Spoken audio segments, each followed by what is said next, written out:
ಈ ಭಾಷಣ ಮಾಡಿರಲಿಲ್ಲ ಸರ್ ಜಂಟಿ ಅಧಿವೇಶನದಲ್ಲಿ. ಈಗ ಗಣರಾಜ್ಯೋತ್ಸವ ರಾಜ್ಯಪಾಲರ ಭಾಷಣ ಮಾಡ್ಬೋದಾ, ಸರ್ಕಾರ ಯಾವ ಥರ ಭಾಷಣ ಕೊಟ್ಟಿದೆ ಅಂತ ಚರ್ಚೆ ಆಗ್ತಾ ಇದೆ ಸರ್. ಅಲ್ಲ, ಅದು ಇವತ್ತು ಸಂಜೆ ಒಳಗಾಗಿ ಗೊತ್ತಾಗ್ತದೆ. ನಮ್ಮ ಭಾಷಣದ ಪ್ರತಿ ನನಗೆ ನೋಡಿಲ್ಲ ನಾನು, ಆದರೆ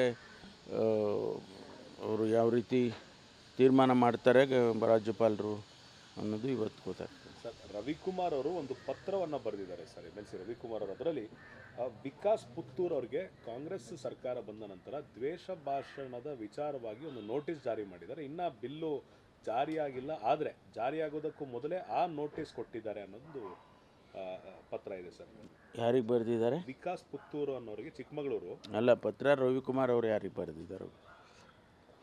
ಆ ವಿಚಾರ ಎತ್ತಿದ್ದಾರೆ ಇವರಿಗೆ ಸರ್, ಚಿಕ್ಕಮಗಳೂರು ಡಿಸ್ಟ್ರಿಕ್ಟ್ ವಿಚಾರ ಮಾಡ್ತೀನಿ.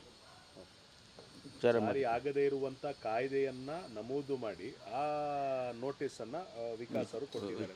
ವಿಚಾರ ಮಾಡ್ತೀನಿ. ಯಾಕೆಂದರೆ ಆ ಬಿಲ್ ಇನ್ನೂ ಪಾಸ್ ಆಗಿಲ್ಲಲ್ಲ. ಸರ್, ಅದು ಯಾಕೆ, ಅದು ಯಾವ ರೀತಿಯಲ್ಲಿ ಮಾಡಿದ್ದಾರೆ? BNSS ಅಲ್ಲಿ ಇರುವಂಥ ಪ್ರಾವಿಷನ್ ಕೋಟ್ ಮಾಡಿದರೆ ಆಗ್ಬೋದು. ಆದರೆ ಈಗ ನಾವು ತಗೊಂಬಂದಿರ್ತಕ್ಕಂಥ ಕಾನೂನು ಅದು ಅಂತಿಮವಾಗಿ ಇನ್ನೂ ಕೂಡ ಗವರ್ನರ್ ಸಹಿ ಆಗಬೇಕು. ಅದಾದಮೇಲೆ ಕಾನೂನು ಜಾರಿಗೆ ಬರುತ್ತೆ. ಅದಕ್ಕೆ ಮುಂಚೆನೇ ಅವ್ರು ಬರೆದಿದ್ದರೆ ಅದು ತಪ್ಪು.